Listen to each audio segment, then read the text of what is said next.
अभी deductions from annual value, पहले हमने ग्रॉस एनुअल वैल्यू कैलकुलेट किया, उसके बाद म्यूनिसिपल टैक्सेस लेस करने के बाद हमें नेट एनुअल वैल्यू मिलता है।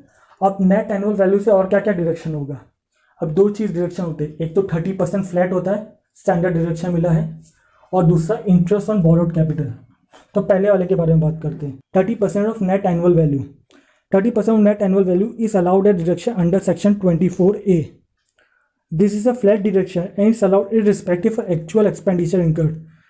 मतलब ये जो छोटे मोटे खर्चे हम घर के लिए करते हैं, जैसे पेंटिंग हो गया, कारपेंटर का कुछ काम हो गया, या फिर कुछ और भी दूसरे खर्चे छोटे छोटे, तो हम इससे 30% फ्लैट ले लेते हैं। इसके अलावा कोई डिडक्शन नहीं मिलेगा रिपेयर पे।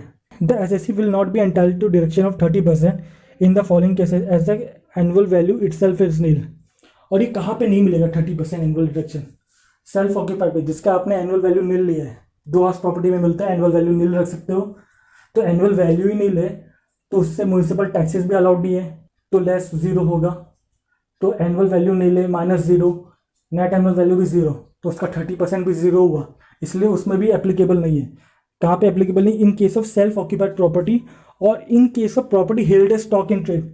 अभी मैंने आपको बता दिया, प्रॉपर्टी अगर मैं हेल्ड कर रहा हूँ स्टॉक इन ट्रेड पे, वो तो मैं बिजनेस हो गया, क्योंकि मैं बिजनेस पे दे रहा हूँ, प्रॉपर्टी लेट आउट कर रहा हूँ, तो उसमें भी नहीं मिलेगा। अभी नेक्स्ट आता है interest on borrowed capital is allowed at deduction under section 24 subsection B. Interest payable on loan borrowed for the purpose of acquisition, construction, repair, renewal और reconstruction can be claimed as deduction. अभी मैंने loan बोरो किया है house property के खर्चे के लिए, वो कौन कौन सा खर्चा? एक्विजिशन, उसको एक्वायर मतलब बाय करने के लिए, कंस्ट्रक्शन बनाने के लिए, रिपेयर, रिन्यूअल या रिकंस्ट्रक्शन तोड़ के वापस बनाने के लिए, तो उसका जो इंटरेस्ट का खर्च पोर्शन रहता है उसका हम खर्चा ले सकते हैं, यानी डिडक्ट कर सकते हैं इनकम से।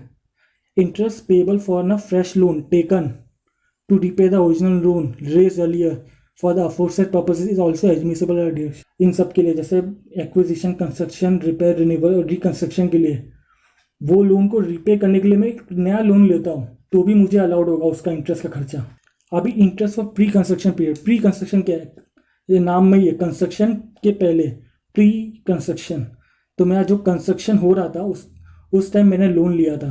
Pre construction period is the period prior to the previous year in which the property is acquired और कंस्ट्रक्शन इज कम्प्लीटेड। मतलब प्री कंस्ट्रक्शन वो है जो मैंने लोन लिया था जब मेरा कंस्ट्रक्शन कंप्लीट होने से पहले। Pre construction interest can be avail as deduction over a period of 5 years। और जो मेरा प्री कंस्ट्रक्शन इंटरेस्ट है, जो प्री कंस्ट्रक्शन मतलब कंस्ट्रक्शन कंप्लीट हो रहा है तब से तो मैं फुल ले लूँगा, फुल इंटरेस्ट का डिडक्शन ले लूँगा। लेकिन जो प्री कंस्ट्रक्शन इंटरेस्ट है, जब तक मेरा प्रॉपर्टी कंप्लीट नहीं था बन के, तो मतलब 1/5 लूँगा हर साल। मतलब 5 साल के लिए अगर मैं 100 रुपया है इंटरेस्ट, प्री कंस्ट्रक्शन इंटरेस्ट, तो डिवाइड बाय 5 करके अगले 5 सालों तक मैं लेते रहूँगा डिडक्शन। तो interest relating to the year of completion, construction, acquisition of property can be fully claim in that year respective of the date of completion. और जिस साल मेरा कंस्ट्रक्शन कंप्लीट हो जाता है, जैसे मेरा कंस्ट्रक्शन कंप्लीट हुआ 31 जुलाई 2019, इस दिन कंस्ट्रक्शन में कंप्लीट हो गया, तो मैं क्या करूँगा? ये किस ईयर में पड़ा है? अप्रैल 2019 से लेकर 31 मार्च 2020। तो मैं इस साल में पूरा कंस्ट्रक्शन, इस साल में पूरा इंटरेस्ट ले सकता हूँ, क्योंकि इस साल मेरा खत्म हो गया, कंस्ट्रक्शन कंप्लीट हो गया है। भले ही मेरा अगर 31 मार्च 2020 को भी कंस्ट्रक्शन कंप्लीट हो जाता तो भी मैं पूरे साल का इंटरेस्ट लेता, उसको प्री कंस्ट्रक्शन नहीं मानता, पूरे साल का इंटरेस्ट मानता, और उसको पूरे साल का मेरे को अलाउेबल भी हो जाता। और सेम वही अगर मेरे को 1 अप्रैल 2019 में कंस्ट्रक्शन कंप्लीट हुआ है तो भी मैं पूरे साल का ही लूँगा, जो 2019-20 का जितना भी इंटरेस्ट है उसको प्री कंस्ट्रक्शन नहीं मानूंगा, उसको मैं नॉर्मल इंटरेस्ट मानूंगा और उसका पूरा इंटरेस्ट का डिडक्शन ले सकता along with pre construction interest. एक एग्जांपल है जिससे थोड़ा इजी हो जाएगा समझना। Arvind has taken a loan of ₹5 lakh for construction of property on 1 October 2018. Interest was payable at the rate 10% per annum. Construction was completed on 30th June 2019. No principal repayment has been made up to 31st March 2020. Compute the interest allowable as deduction under section 24 for the assessment year 2020-21. अभी हमें क्या बोला है compute करने की? Interest allowable as deduction under section 24 for the assessment year 2020-21, यानी previous year हो गया हमारा 2019-2020। तो अभी हम इसमें अरविंद ने लोन लिया है 5 लाख का कंस्ट्रक्शन हाउस प्रॉपर्टी के लिए 1 अक्टूबर 2018 से, और इंटरेस्ट पेबल है 10% पर एनम, और कंस्ट्रक्शन कंप्लीट हुआ है 30 जून 2019। ये 30 जून किस फाइनेंशियल ईयर में हुआ है? 1 अप्रैल 2019 से लेके 31 मार्च 2020 तक, इसके बीच में कंप्लीट हो गया। मतलब इस साल में जितना भी इंटरेस्ट होगा पूरा ले सकूँगा, along with pre construction interest जो 1/5 में मेरे को मिलने वाला है। तो मैं इंटरेस्ट फॉर द ईयर, अभी मेरा पीरियड क्या है, प्रीवियस ईयर क्या है, मेरा प्रीवियस ईयर है 2019-20, क्योंकि असेसमेंट ईयर कैलकुलेट करने को बोला है 2020-21। प्रीवियस ईयर हुआ मेरा 2019-2020। तो interest for the previous year 1 April 2019 to 31 March 2020, 10% of 5 lakh is equal to 50,000। अभी प्री कंस्ट्रक्शन इंटरेस्ट की बात करूंगा। प्री कंस्ट्रक्शन इंटरेस्ट जो 5 लाख पे है, टोटल अमाउंट 5 लाख, उसके ऊपर 10% कितने टाइम के लिए? 1 अक्टूबर 2018 से लेके 31 मार्च 2019, क्योंकि 31 मार्च के बाद 1 अप्रैल से लेके 31 मार्च 2020 में मैं कंस्ट्रक्शन कंप्लीट हो गया, उसमें तो मैं पूरा ईयर का इंटरेस्ट ले रहा हूँ अलॉन्ग विथ प्री कंस्ट्रक्शन। तो इंटरेस्ट कैलकुलेट कर रहा हूँ 10% of 5 lakh for 6 month. 6 month कैसे? मैंने कंस्ट्रक्शन चालू किया था, मैं लोन लेने का डेट नहीं लूँगा कि लोन मैं पहले ही अरेंज कर लिया होऊंगा, अगर लोन का भी डेट होगा तो मैं उसको इग्नोर करूँगा, क्योंकि मैं जब से कंस्ट्रक्शन चालू हुआ जब तक कंस्ट्रक्शन खत्म हुआ वही मेन है मेरा, ठीक है। तो मेरा कंस्ट्रक्शन चालू हुआ 1 अक्टूबर 2018। 1 अक्टूबर 2018 को, अक्टूबर 2018, नवंबर, दिसंबर, जनवरी, फरवरी, मार्च, तो 10% 5 लाख पे फॉर 6 मंथ, तो 25,000 आ गया। अब प्री कंस्ट्रक्शन मैंने कहा था कि 1/5 हर साल मिलेगा, यानी 5 साल में मेरे को मिलेगा बराबर। तो pre construction interest to be allowed in 5 equal instalment of ₹5,000 from the year of completion of construction, that is in this case previous year 2019-20। अब यहाँ 25,000 आता है, डिवाइड बाय 5 करूँगा तो मेरे को 5 साल तक 5,000 तक मैं प्री कंस्ट्रक्शन इंटरेस्ट ले सकता हूँ। तो मैं प्री कंस्ट्रक्शन इंटरेस्ट जब मैं कंस्ट्रक्शन कंप्लीट हुआ 2019-20 में, मैं उसके साथ ही 2019-20, 2020-21, 2021-22, 2022-23, 2023-24, मतलब 2019-20 से लेके 2023-2024 तक मैं 5-5 हज़ार रुपये प्री कंस्ट्रक्शन इंटरेस्ट का एक्स्ट्रा लूँगा, साथ में मैं जो रेगुलर इंटरेस्ट हो रहा है वो लूँगा। तो therefore the total interest deduction under section 24B for previous year 2019-20 is equal to 50,000 जो नॉर्मल इंटरेस्ट था, plus pre construction interest 5,000 is equal to 55,000। अभी deduction in respect of self occupied property where annual value is nil. अभी उस property की, self occupied property की बात करें जहाँ पे हमने एनुअल वैल्यू नील लिया है, तो इन this case the assessee will be allowed a deduction on account of interest including 1/5 of the accumulated interest of pre construction interest S under. तो इसमें थोड़े कंडीशंस हैं, इसमें भी हमें नॉर्मल इंटरेस्ट के साथ प्री कंस्ट्रक्शन इंटरेस्ट मिलेगा, लेकिन सेल्फ ऑक्यूपाइड वाले के लिए थोड़ा कंडीशंस दिया है, बल्कि deem to be let out और लेट आउट वालों के लिए कंडीशन नहीं है। Deem to be let out और लेट आउट वालों के लिए जो मैंने इसके पहले स्लाइड में दिखाया था जैसा सोल्यूशन था वैसी सेम टू सेम होगा। अब हम सेल्फ ऑक्यूपाइड के लिए बात कर लेते हैं जहाँ पे एनुअल वैल्यू नील लिया है, ठीक है। सेल्फ ऑक्यूपाइड की बात कर रहे हैं। अगर लोन मैंने बोरो किया है 1 अप्रैल 1999 के पहले, 1 अप्रैल 1999 के पहले अगर मैंने लोन बोरो किया है, किस चीज़ के लिए बोरो किया है? For acquiring, construction, repair, renewal और रिकंस्ट्रक्शन, तो अमाउंट ऑफ डिडक्शन क्या होगा? मैक्सिमम 30,000। एक्चुअल इंटरेस्ट पेबल ने एग्रीगेट फॉर 1 और 2 self occupied property subject to maximum 30,000। मेरे पास एक प्रॉपर्टी है या 2 प्रॉपर्टी, दोनों को मिला के मेरे को 30,000 ही मैक्स मिलेगा डिडक्शन, ठीक है। अगर मैं सेल्फ ऑक्यूपाइड लिया हूँ, सेल्फ ऑक्यूपाइड प्रॉपर्टी जहाँ पे मेरा एनुअल वैल्यू नील है और लोन बोरो किया मैंने 1 अप्रैल 1999 के पहले for purpose of acquiring, construction, repair, renewal और रिकंस्ट्रक्शन, तो मेरे को मैक्सिमम डिडक्शन एक घर या 2 घर मैक्सिमम के दोनों के लिए या एक के लिए 30,000 ही मिलेगा मैक्सिमम। और लोन बोरो किया है मैंने ऑन और आफ्टर 1 अप्रैल 99, मतलब 1 अप्रैल 1999 के बाद मैंने कहीं पे भी बोरो किया है, वैसे द प्रॉपर्टीज एक्वायर्ड और कंस्ट्रक्टेड। अब यहाँ पे 2 चीज़ के लिए मैंने बोरो किया है, या तो मैंने एक्वायर किया यानी किसी से बाय किया है, या फिर कंस्ट्रक्ट किया है with the capital borrowed on और after 1 April 2099 and such acquisition or reconstruction is completed within 5 years from the end of the financial year in which the capital was borrowed। और वो loan को लेके, वो capital को लेके मैंने जो मेरे को बाय करना था या फिर कंस्ट्रक्शन करना था, उस लोन के 5 साल के अंदर ही मैंने बाय किया या फिर कंस्ट्रक्शन किया, तो मुझे मैक्सिमम डिडक्शन मिलेगा 2 लाख का इन रिस्पेक्ट ऑफ 1 या 2। अगर मेरे पास एक ही हाउस प्रॉपर्टी है तो 2 लाख, 2 हाउस प्रॉपर्टी है तो मैक्सिमम दोनों को मिला के 2 लाख। ठीक है, अगर वही मैंने लोन लिया होता 1 अप्रैल 1999 के बाद फॉर रिपेयर, रिन्यूअल और रिकंस्ट्रक्शन, तो मेरा मैक्सिमम अमाउंट ऑफ डिडक्शन कितना होता? 30,000 मेरे को मिलता।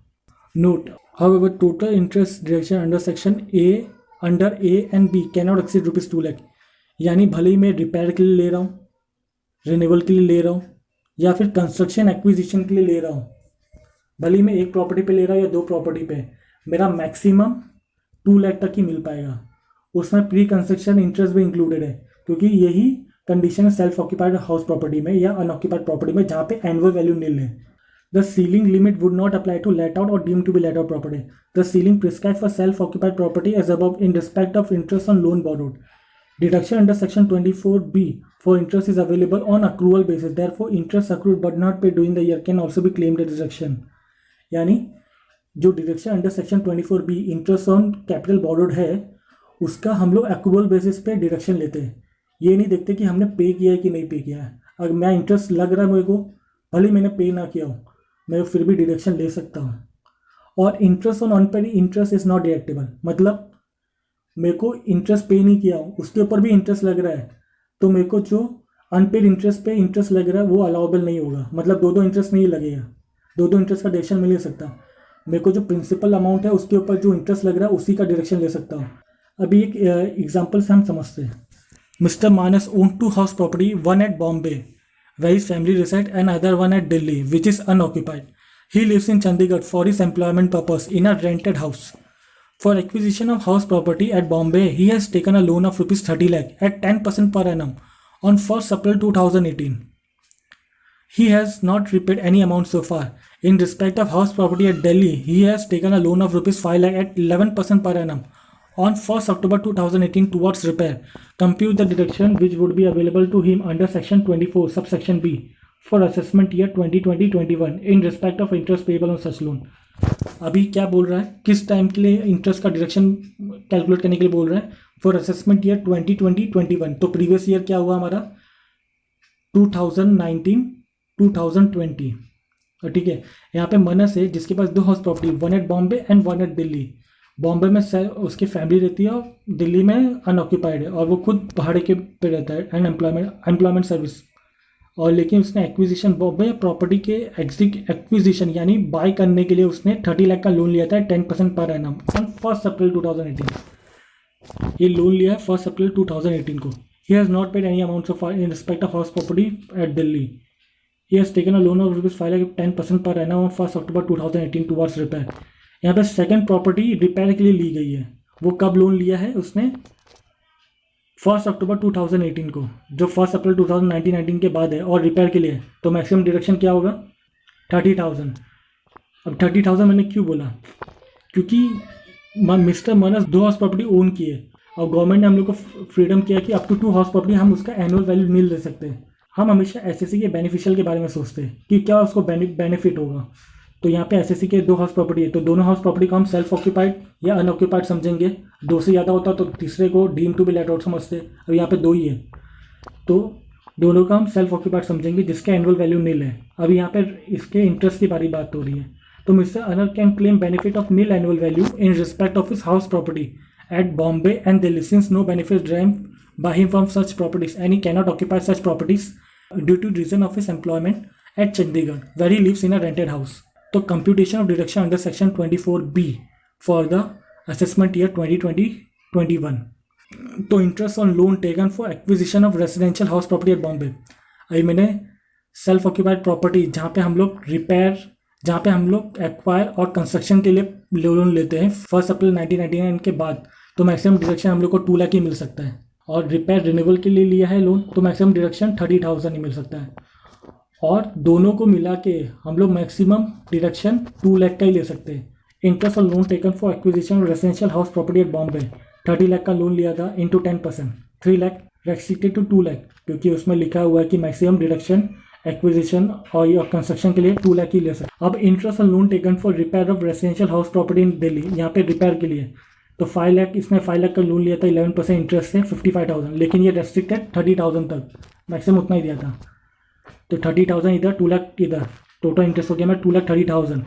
लेकिन deduction under section 24B in respect of 1 and 2 above are restricted to 2 lakh. यानी सेल्फ ऑक्यूपाइड प्रॉपर्टी में जहाँ पे एनुअल वैल्यू नील है, मैं मैक्सिमम करके 2 लाख ही ले सकता हूँ, including all the other loan, including acquisition, construction के ऊपर जो इंटरेस्ट लिया है या रिपेयर के लिए इंटरेस्ट लिया है या फिर प्री कंस्ट्रक्शन इंटरेस्ट ही क्यों ना हो, मेरा सब मिला के मेरा एंड में 2 लाख ही होना चाहिए, रेस्ट्रिक्शन है उतना।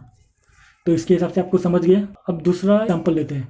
P and individual border ₹20 lakh for repair office, ये देखो रिपेयर के लिए है, office self occupied house property and paid interest of 1,60,000 thereon during the financial year 2019-20. What is the amount of interest allowable as deduction under section 24 for the assessment year 2020-21? अब यहाँ पे पहले हम लोग को क्या बोला, किस ईयर के लिए देखने का, असेसमेंट ईयर 2020-21, प्रीवियस ईयर है इसका 2019-2020। अब यहाँ पे इसने इंटरेस्ट पे भी किया 1,60,000, लेकिन पे से हमको मतलब नहीं है, इसमें सेक्शन 24B में हम लोग को अक्रूवल बेसिस से मिलता है, मतलब हमने पे किया या नहीं किया। अगर हम इंटरेस्ट अक्रू हो रहा है तो पूरा डिडक्शन मिलेगा। पीए इंडिविजुअल है, उसने बोरो किया 20 लाख रिपेयर के लिए, सेल्फ ऑक्यूपाइड हाउस प्रॉपर्टी है, तो उसके हिसाब से क्या अच्छा होगा, उसको टैक्स कहाँ से कम पे करना पड़ेगा, इसलिए सेल्फ ऑक्यूपाइड है जहाँ पे एनुअल वैल्यू नील होगा। एक प्रॉपर्टी है, 2 प्रॉपर्टी होती तो भी एनुअल वैल्यू नील लेते हैं हम लोग, 3 प्रॉपर्टी होती तो देखते थे कि उसमें बेनिफिशियल क्या है उसके लिए, ठीक है। अब यहाँ पे एक प्रॉपर्टी का है तो इसका सोल्यूशन देखते हैं। Section 24B provides that where the self occupied house property has been acquired, constructed, repaired, renewed or reconstructed with borrow capital, deduction towards interest payable shall not exceed 30,000. Deduction 26. तो यहाँ पे हम लोग को maximum 30, therefore only 30,000 would be allowed as deduction on account of interest on loan borrowed for repair and reconstruction of self-occupied house property. तो acquisition और construction किया होता तो उसको मैक्सिमम 2 लाख मिलता है, लेकिन यहाँ पे इसने रिपेयर किया तो मैक्सिमम 30,000 ही मिलेगा। तो इसका आंसर भी है the total amount allowable as deduction under section 24B for the previous year 2019-2020 would be max ₹30,000 as the loan is borrowed for repair of self-occupied house property.